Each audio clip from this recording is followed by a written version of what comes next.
Perfect. Brilliant. Well, thank you very much for having us to talk this evening. It's a distinct pleasure to come and talk to the Antiquaries, in part because they've been such big supporters of the project, and most recently publishing our book, which has just come out this year. Today's talk is going to span the antiquarian and contemporary exploration of the site, and we hope you enjoy it. So Aldborough is located in the north of England on the road, the Roman road running from York up towards Hadrian's Wall, and on the River Ure running down the valley. It was the civitas capital of the Brigantes and an important centre which we're learning more and more about. You can see from this beautiful aerial photograph by Dominic Powsland that the site now is a small village with agricultural land around it.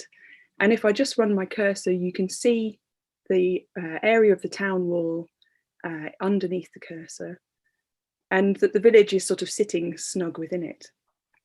And part of the reason that Aldborough has remained so small was that in the 17th century through to the early 19th century, it was a rotten borough. So the development was constrained. And that's meant that it's stayed small, and the archaeology is still very visible beneath the surface. And above the surface, we see elements of the topography of the town wall. The streets follow the same lines as the principal streets of the Roman town. And we see things like the church located within the Forum Square. And it's wonderful to be able to see how many things we can pull out of this. And Aldborough has a rich history of antiquarian and archaeological research. And part of this is to do with how we find different ways of seeing archaeology. And we're really interested in this talk to see how different ways of researching the past, but also presenting and visualizing it in different ways. And we'll take you in turn from the antiquarian work through to the contemporary and how that's being synthesized in new ways, and they're being drawn together in different ways. And to start us off, I just wanted to begin in a way by thinking about those different ways of seeing. And I wanted to start with a project which I did with Rob St. John last year. And in Soundmarks, we were interested in exploring the subsurface and the different ways in which we draw together elements of data and mapping and materials and knowledge to reimagine what's underneath the ground. And in a way, this is what archaeology is all about. How do we find these different ways of imagining and keeping curiosity going? And in the little short clip that will follow, you'll see my visual work, which draws on different elements of the research we've been doing, different ways of mapping and seeing data, and Rob's sound work, which draws in different elements of recorded sounds on site, sampling, using the magnetics to draw out different sounds and tunes and rhythms, but also focusing really deep in, as we do in archaeology, to those little things that give us answers and allow us to think about the world in different ways. So in the little recording that follows, so make sure you've got your sound well turned up, you might hear things like photosynthesizing plants beneath the river and insects stridulating. You might also hear the music and breathing that comes from the magnetic works that we've done, which Rob has manipulated and sampled. So I'll just put that on now and leave you for a minute just listening before we head on into the rest of the talk.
I hope you enjoyed that and it woke you up at the beginning of this talk. And Rob's and my work took really 8 different sites around the Roman town, which we sort of excavated into and created a walk around, for which you two can explore the subsurface world. And as you'll hear as we go on, there's another walk which was invented much earlier than Rob's and mine, which was the idea of introducing people to the Roman finds. So now we'll get into how people have been exploring the discoveries and presentation of these different finds over time. And during Martin's and my work on the town, we've been very interested in pulling together all these different strands of work that's been going on. The different red dots that you can see on here are all the different historical interventions that have taken place at Aldborough since, we think, sort of within the 1600s through to today. And today we're going to really focus on the Antiquarian period and then jump over the 20th century to see how that's connecting with our own work more recently, just due to not being able to talk about everything, otherwise we'll be here forever. So Aldborough has been identified as the Isurium mentioned in the Antiquarian itinerary since the 16th century, and much of the significant knowledge about the site was recovered before the development of Roman archaeology. On this estate map of 1708, we see some of these discoveries, including a mosaic, which you can see at point B, where are we? Down here, and the quayside visible here, and a Roman bridge here. These discoveries were brought to light by the vicar in Aldborough. The Reverend Edward Morris was incumbent of the parish from 1676 to 1719. This was a very long period during which he carried out significant research, and being a small parish, people must have brought things to him to look at. Morris himself doesn't seem to have published anything at Aldborough, but importantly, he was an avid letter writer and guide who was interested and encouraged antiquarians of the day to visit and draw on this knowledge in their own work. One such antiquarian was Francis Drake, who used information from Morris in his Iberarchum, his History of York. In this volume, we see the first known plan of the site, which you can see here, with the principal streets and the town wall, and pointing out Studforth Hill at the top, which was thought to be the amphitheatre. And it also included some of the earliest illustrations of mosaics. Being a prominent antiquarian with a national profile, this brought Aldborough into greater prominence, and we begin to see reference to it in a variety of publications. In 1770, we see the first illustration of an excavation at Aldborough, a rare example of archaeological recording from this period. This drawing is by Eli Hargrove of the excavations of the North Range of the Forum. It was preserved in an album of his son, William Hargrove, and is similar to the plan presented by Gough in Camden's Britannia, though is much more detailed. Aside from the notes and discoveries, such as a gold coin of Trajan and an urn and a drain, this plan is wonderful in its rendering of both subsurface archaeology and the face-on view of buildings. These are so well rendered as to make them still recognisable today.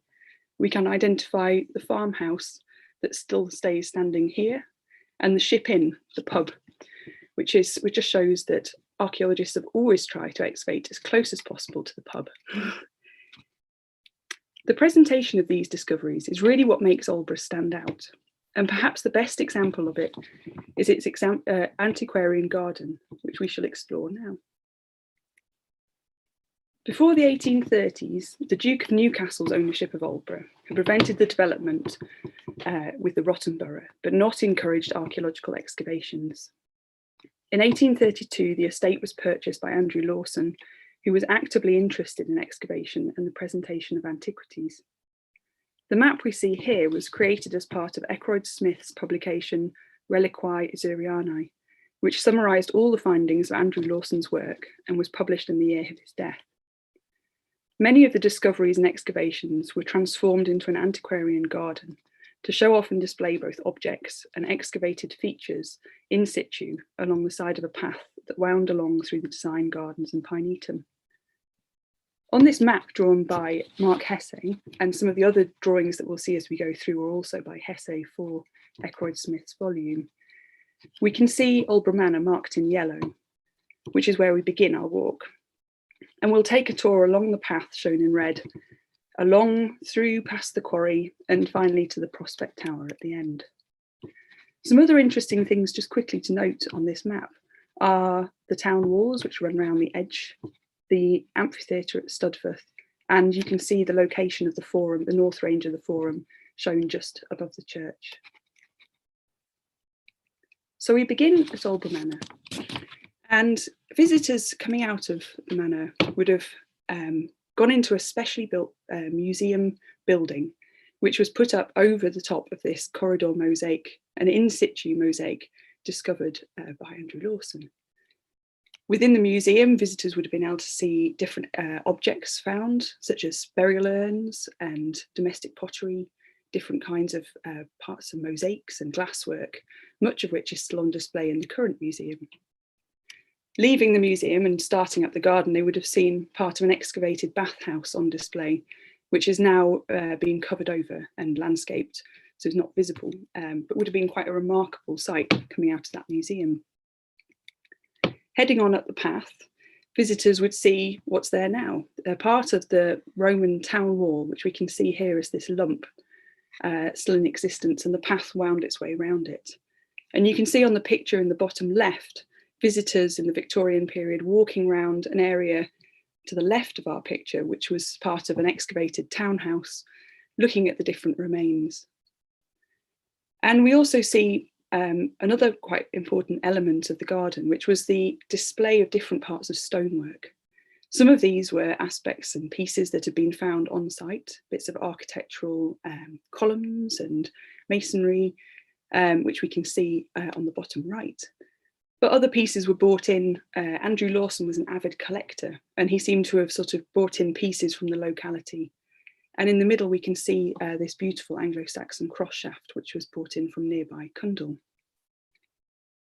And as we continue up the path, we can see more of this stonework, different inscriptions, but also this beautiful Roman altar, which you can see has had carved into it an inscription, probably during the Victorian period, a sort of fake inscription to heighten that sense of walking through this Roman antiquarian garden.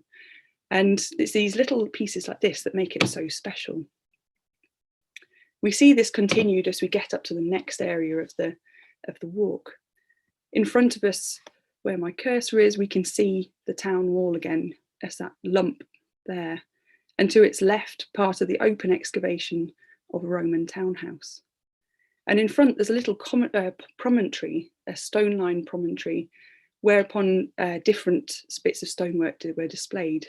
The photograph in the bottom left shows different pillars displayed by this in the Victorian period, and we see those as well in Eckroyd Smith's illustration.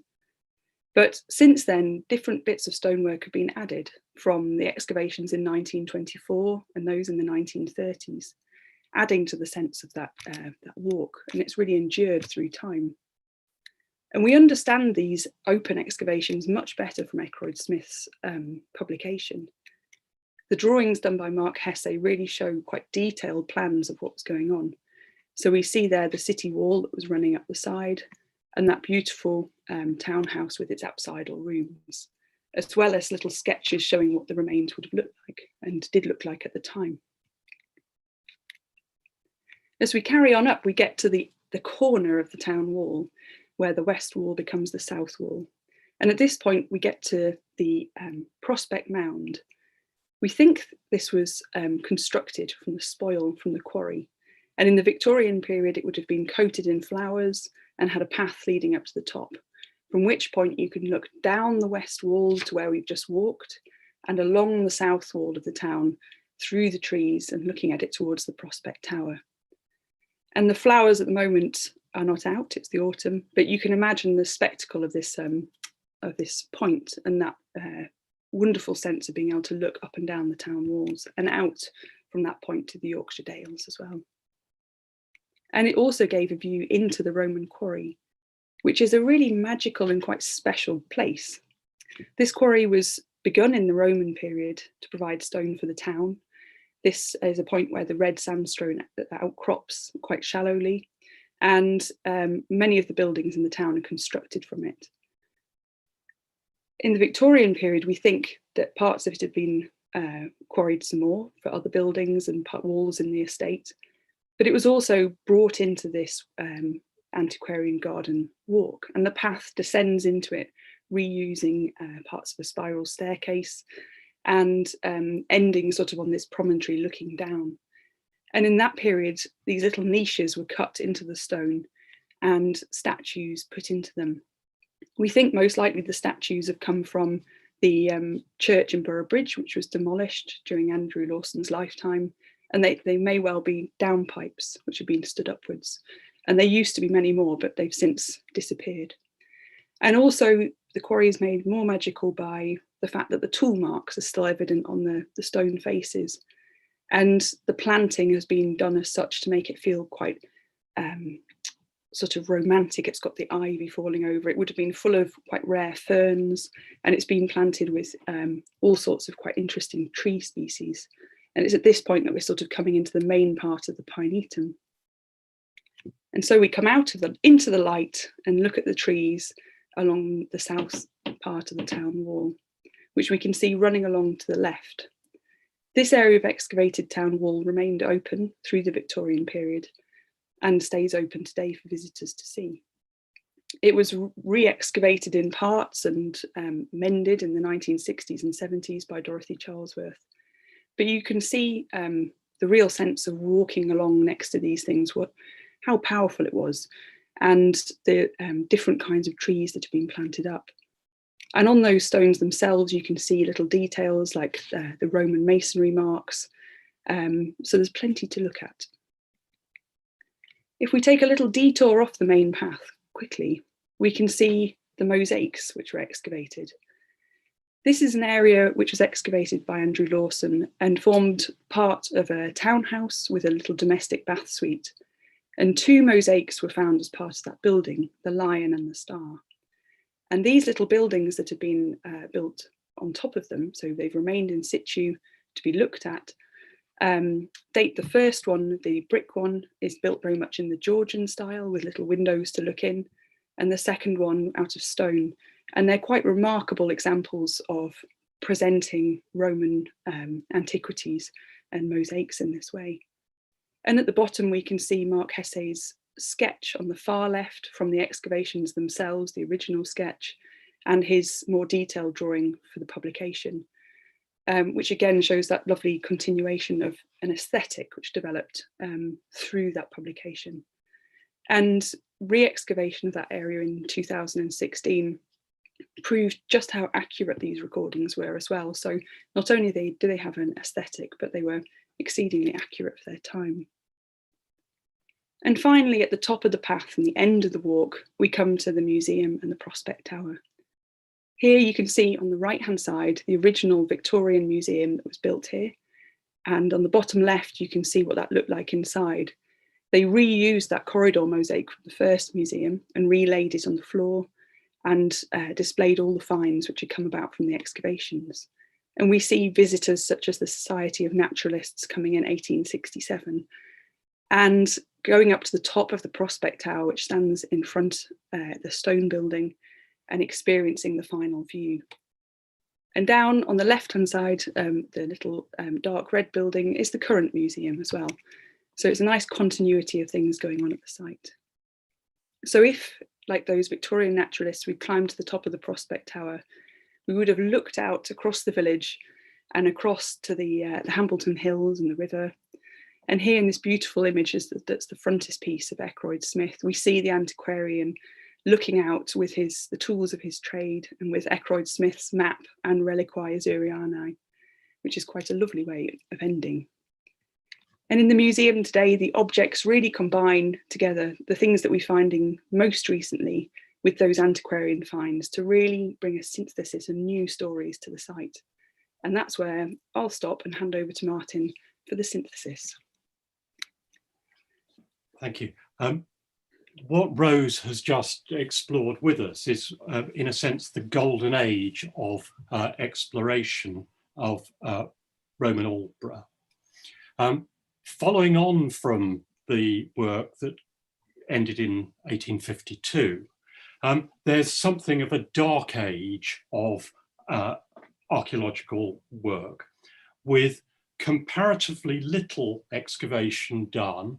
There are two phases of interest in the site in the 1920s, 1930s, and then some desultory rescue work done in the 1960s and 70s. We're going to pass over that today, although those of you who are, I'm sure, interested in it will be able to look at the details in the book that has just been published by the Antiquaries. Instead, I want to focus this evening in the second part of the lecture on the work that we've done since 2009 at Aldborough. This has combined geophysical survey with a close analysis of all the past finds, particularly the antiquarian work and the work of the 1920s and 30s, which has enabled us to arrive at something of a new synthesis.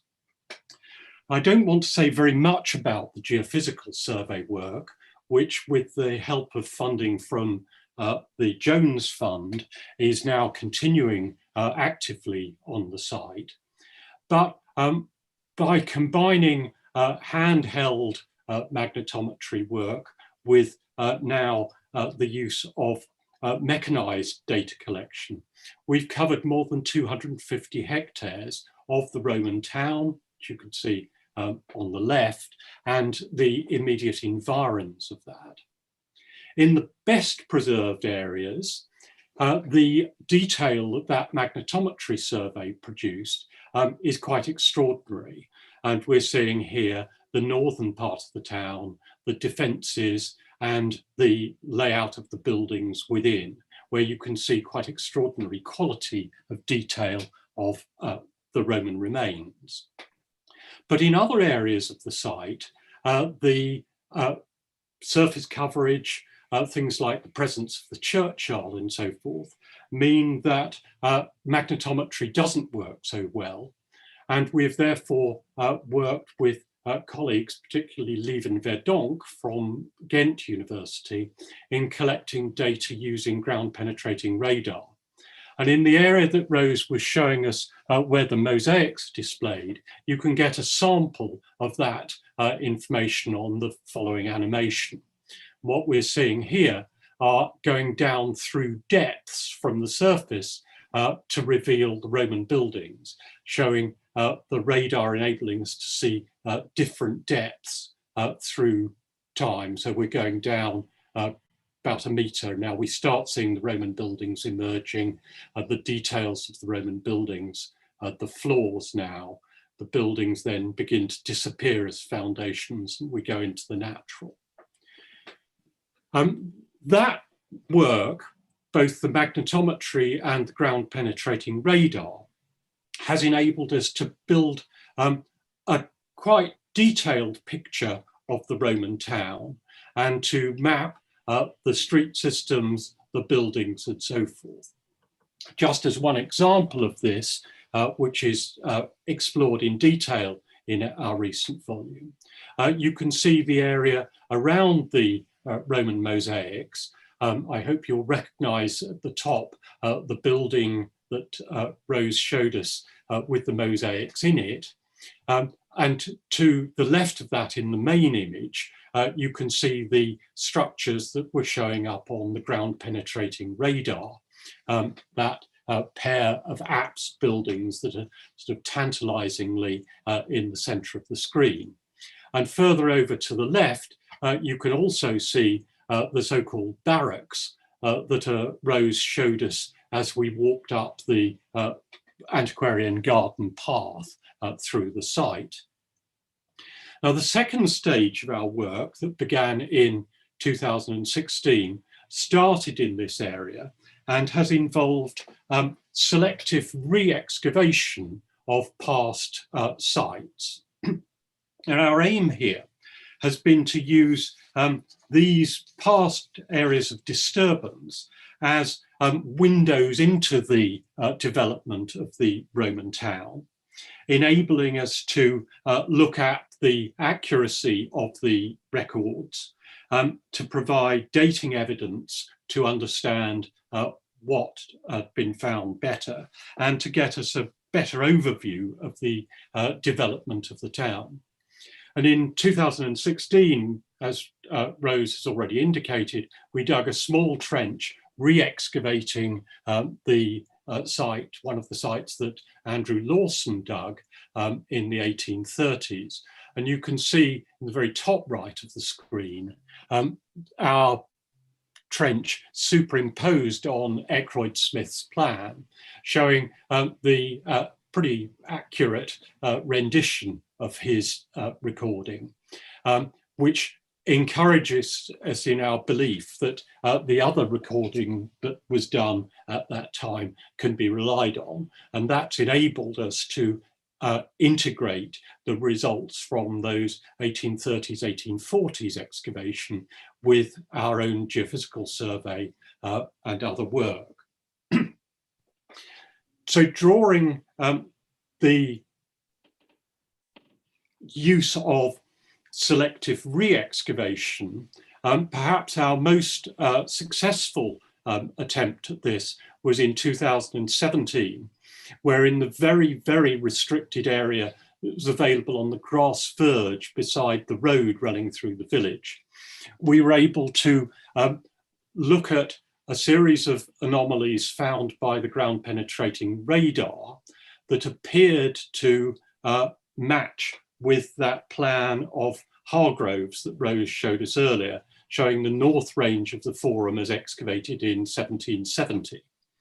And indeed, our very narrow trench confirmed not only that that was the north range of the Forum, it also confirmed the accuracy, remarkably, of that 1770 plan, and at the same time provided us with stratigraphic evidence and pottery to give dating to the Forum. And combining that with work on ground penetrating radar in the churchyard, this has enabled us to reconstruct not only the plan, but also the chronology of the Forum. That illustrates, in a sense, what we've been doing in the last 4 years with a couple of other trenches that we'll come back to later, that again are trying to use earlier excavations to give us windows into the development of the site. And this, together with the survey work and the analysis of past excavations, allows us to move towards a new synthesis.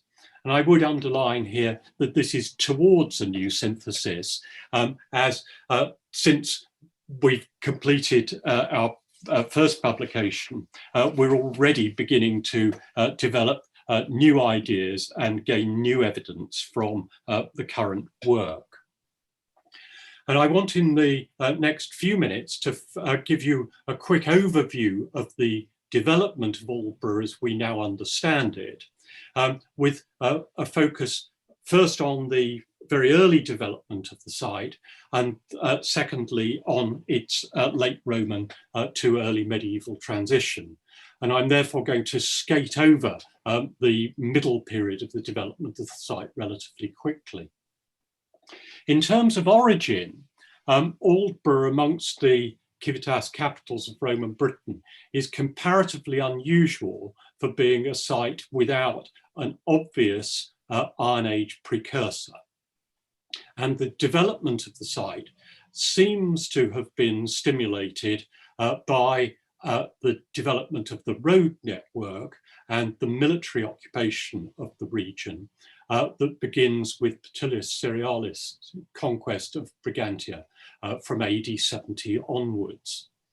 And associated with that Roman conquest, we have the fort at Rowcliffe, which is a matter of a few hundred meters to the west of Aldborough, that was discovered and excavated during the widening of the A1 in the 1990s and published by Mike Bishop. Now that is clearly an important auxiliary fort. And the current reading of the archaeological evidence is that it's established around about AD 70, possibly a little bit before, but more likely in the Serialan phase, and continues in occupation for 10 to 15 years until around about AD 80 to 85. Now, conventional wisdom was that Aldborough itself was preceded by a Roman military fort at the time of the conquest. And with the discovery of the Rochcliffe fort, this was questioned, but people have tended to the view either that there were two forts, one at Rochcliffe and one at Aldborough, in occupation contemporaneously, or that the Rochcliffe fort was abandoned and succeeded by another fort at Aldborough. Now, our work in the town, Rose can move to the next slide, I think provides a new interpretation for the available evidence. The first thing that's clear is that the development of Aldborough is taking place from around about AD 70 onwards. It's not entirely clear from the relatively small amounts of excavation available exactly what is happening at that period. And there is some debate about the exact date that things are starting, with the coin evidence recently reviewed by Richard Brickstock pointing to a date around about AD 80, in contrast to some of the pottery evidence that perhaps shows things going on a little bit earlier.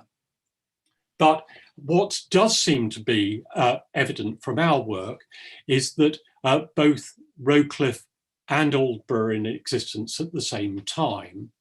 And it's the road from York coming up through the Ure Valley to the river crossing at Aldborough, at Rochcliffe, that forms the focus for early activity at Aldborough. But what is significant, I think, about this is that there's a very large extent of occupation at Aldborough. It's running to in excess of 10 hectares by the 80s AD, and extending further back to 20 hectares by the end of the 1st century AD. And this appears to be too extensive to represent another fort. And we would rather think about this as the development of some sort of trading settlement that is associated with the military. There are many military finds to support that idea, but is arguably created by traders moving in to supply the army and associated with the military action in the north during the Flavian period, rather than being directly military in itself. And that model is strongly based on the geographical location of Aldborough, which is not only on this newly established Roman road, but it's also at the head of navigation on the River Ure, a point where the road comes close to the river and therefore facilitates the transshipment of material from road to river and vice versa. And that in the early stages of development of the Roman North will arguably have been important. And in that respect, the model we're proposing for the development of Aldborough is to some extent similar to the model that has been developed by some of us for London as, if you like, an alien urban community or an alien nucleated community created by traders coming in, taking advantage of the circumstances created by the Roman military presence and military advance. In the case of Aldborough, this is ties in too with early evidence for the development of lead and silver production in Nidderdale, about 20 kilometres to the west of Aldborough. epigraphic evidence, and you see the Hayshaw Moor lead pig here, giving a date of AD 81, shows that very soon after Roman annexation of the north, silver and lead production was taking place here. And there is very strong evidence that Aldborough was the point that this lead and silver was extracted and taken downriver to the sea and to York and beyond. And that resonates with the importance of Boroughbridge and Aldborough in later periods for the exploitation of these lead resources. And that gives an added reason for seeing the development of, if you like, an economic entrepot at Aldborough in the 1st century AD. That rather disorganized settlement, as far as we could see, is transformed sometime in the earlier 2nd century, arguably around about AD 120. There are 3 elements to the development of the town that seem to be contemporaneous at this period. We've already seen from the 1770 plan and our re-excavation that the forum was constructed in stone sometime around AD 120. That seems to tie in with the laying out of the street grid, and given that the street grid is centered on the entrance to the forum at the north side, running along the already existing road, and the town is laid out from that center point, suggests that the town planning is going alongside the layout of the forum and its construction. And furthermore, that ties in with the construction of the new road northwards from the forum entrance out through the north gate that crosses the river just to the north of the town and joins the Deer Street flowing northwards to Hadrian's Wall. And this new route of the road to the north, instead of going via a ford at Rowcliffe, is integral with the development of the town plan and therefore, we think, contemporaneous with it. And in the southern part of the town, which lies on quite a steep slope, as you will have appreciated from the Eckroyd Smith frontispiece looking over the town, this part of the town seems to have been terraced to create not only the platform for the forum, but a series of platforms for the construction of housing in the southern part of the town. Although we don't know for certain, the amphitheatre, which lies just to the south of the town, also seems likely to belong to this phase of development sometime in the earlier 2nd century AD. The next stage of the development of the town involves the construction of a town wall and the extension of the street grid. You see the fine view of the town wall from excavations in the 1930s. There has been a lot of debate about the dating of the town wall. Our reading of the evidence suggests that this is built sometime between about 150 and 180, appreciably earlier than some of the other town walls in Roman Britain, considerably earlier than 1 or 2 other commentators have suggested. But the evidence for this, I think, is persuasive and suggests that by the later 2nd century, Aldborough as Civitas capital had really taken off in importance and was using wall construction, so forth, to express this status. Next, please. I'm rushing rapidly on through the middle period of the development of the Roman Aldborough. We see that once established, the urban centre becomes surrounded by a massive amount of other development and growth. Towards York, to the south and east of the town, the development along the road seems largely to be dominated by a funerary landscape, with evidence of quite large mausolea, as well as open cemeteries flanking the road as you approach from the south. But as you leave the town going north towards the river, the flanking structures seem to be largely commercial and involve industrial development and so forth, a sort of large conurbation flanking the road as you head out north. Whereas to the south and east of the town, there is evidence for further industrial buildings and so forth, but also quite a lot of things that are probably stock enclosures, agricultural features, and so forth. So Aldborough is not simply that urban nucleus, it is a whole developing landscape covering 100 to 150 hectares of development around the town.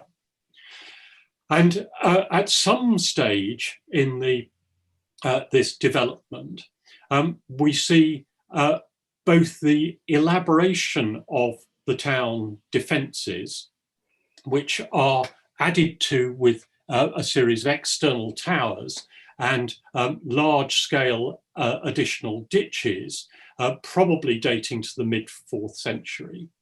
And sort of interleaved with those, showing different phasing occurrence from a slightly earlier date, we have two ditched annexes, one around the east gate and one around the north gate, which we're interpreting as sort of enclosures for securing cargoes and so forth that are parked there on the edges of the town as part of the commercial development of the site.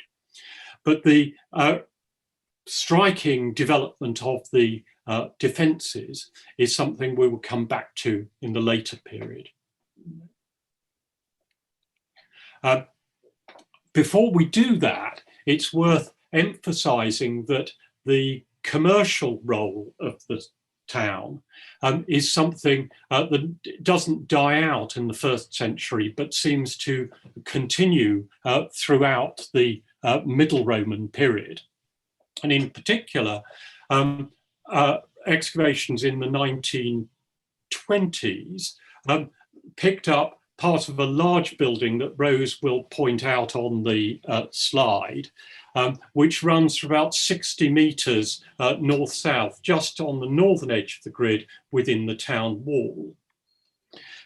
That building is one that we partially re-excavated in 2018, establishing that it dates to the latter part of the 3rd century and is apparently a large aureum. This seems to tie in with a series of others in that northern part of the Roman town, and may be associated with a couple of lead ceilings which come from the area just immediately to the north, one of which is associated with the military, representing a beneficiarius consularis, and another representing the province of Britannia Inferior, suggesting that the development of these trading features may well be associated with development of taxation in kind and military supply through the 3rd and into the 4th centuries AD. So suggesting that alongside its military supply function and its civic governance function, we have this large-scale provision of storage and commerce being part of the raison d'etre for the town, and that making it somewhat different from some of the civitas capitals we see elsewhere in Britain. And that brings us then to the late antique phase, which is sort of tantalizingly difficult to understand, as with so many other sites in Britain. What is clear is that the latest phase of the defences, which Rose will point out now, includes a large, very large ditch built round the outside of the mid-4th century defences, which significantly cut off part of the amphitheatre. Those ditches seem to tie in with something we found in the 2018 excavation, which was a radical raising of the bank behind the town wall in the north of the town, which suggests that the defences were being very greatly strengthened at some date after the later 4th century, arguably perhaps going into the 5th. At the same time as this, or a little bit later, a curious cutting is made through the wall in the eastern part of the town, creating a new road that leads out into the defensive annex. And this, again, must date to sometime at the very late 4th, 5th century beyond. There are then odd bits of evidence that suggest the continuing importance of Aldborough into the early medieval period. The possibility that it's the site that is besieged by Cadwalla in 633 to 635, very uncertain. The fact that the church is built within the Forum Square. The dedication of the church is late Saxon, although the present structure is 300 years or so later. And the fact that both the streets, as Rose indicated at an earlier stage in the lecture, and the ridge and furrow cultivation respect elements of the Roman town layout, suggest that those were relict features in the landscape, if not active features in the landscape, into the period of the 8th, 9th, 10th century onwards. That's where our story of Aldborough ended when we completed work on the book that's just been published. But two more new pieces of evidence have come to light on the late antique period in our most recent work. Firstly, our final piece of re-excavation in 2019, unfortunately not yet completed as had been planned in the summer because of COVID, has shown that in the very northern part of the town, there are a series of very late timber structures associated with middens rich in animal bone and worked antler that we can see running into the late antique period with radiocarbon dates now for the very late 4th to early 5th century associated with those. And you can see superimposed on the photo of the plan of the 2019 excavation there, the foundations of those timber buildings, and above that, cobbled surfaces associated with those. Interestingly, these buildings using and elaborating their structures through the use of quernstones as post pads. We're intending to go back to explore more of those buildings and get a better fix on the chronology when COVID allows. And the other piece of work that is hot off the press is that immediately adjacent to the town, up in the valley of the Eure, about 200 meters from the town defences, where we have been doing with Charlie French from the archaeology department in Cambridge, a study of the buried floodplain of the river. Charlie has located a relict stream channel and we have obtained a 4.5 metre pollen core from that, which Rob Scaife of Southampton has just completed an analysis of. This pollen core gives an environmental sequence that on the radiocarbon dates that arrived the week before last can be dated from, starting from about 4,500 Cal BC to finish around AD 800 to 1000 AD. So it's giving an environmental sequence that runs with the development of the town.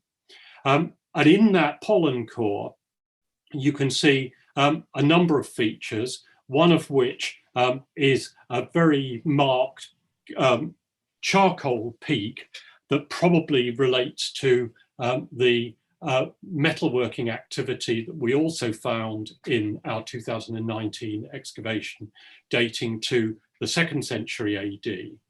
But most significantly, in terms of our understanding of the late Roman and post-Roman sequence here, it's clear that this remains an agricultural open landscape through the late Roman and medieval period down to the ending of the pollen deposition here around AD 800 to 1000. And that, for me, offers very important new insights into the potential that Aldborough, as well as being an exceedingly well-preserved and interesting Roman town, may have a lot more to tell us about the late Roman to early medieval transition in this part of the north of England, which has been comparatively difficult to understand up until now. So with that sort of tantalizing glance into future research, we'll finish and hand back to the President.